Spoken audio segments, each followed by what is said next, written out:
Ya kaya tipiraki sarantayari aka Bolivia barcada, curateja emergencia sanitaria toquempi sarant casinja, Confederación Nacional de Micro y Pequeña Empresa toquenki daga hasawaya jarakiwa, hadiwa alcaldía toqueta machak amdadaga utjawaiki, uka toqa haisap pisasinawa sawaya jaraki.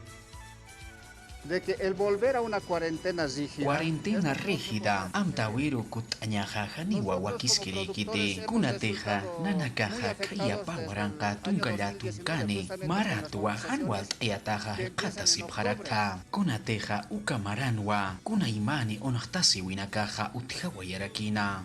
Confederación Nacional de la Micro y Pequeña Empresa, CONAMAIP toquena irpteri tata Agustín Mamani, upajasa wairakiwa, haniwa, cuarentena rígida toquero kut awija wakiskite sasinawa sawiraki, kunateja nanakawa, hanwalt eataja hekata sipta sasinawa arst awiraki. El 2020, como un balde de agua fría, nos viene lo que es el tema de Kaya la pa waranka patunka maranja, pandemia porinipanja, ma cuarentena rígida toquero, manta wiwa utjawerakina, ukyamapinja, maimara, kuri maimara, maranakaja, nanakaja, haniwa askinjama, kuna ya naksa aljasiwayapkte, ukyama hanwalt awinaka utjawaypanja, hichamaraja, reactivación económica toquempi nairaro, sarantawi utjanyapwa, munapjarakta. Ukatawa, cuarentena rígida toquero, kut aweja hani wakiskirikite. Akama arsuinakaja utjarakiwa, kuna uksateja tata Iván Arias, alcalde akalapas markan irpterija, machaca amtanakampiwa lapas marcana sarantatane, akayan kausutark akasinyataki sasinawa arsuairake, ukatwa akama arsuinakaja utjarake.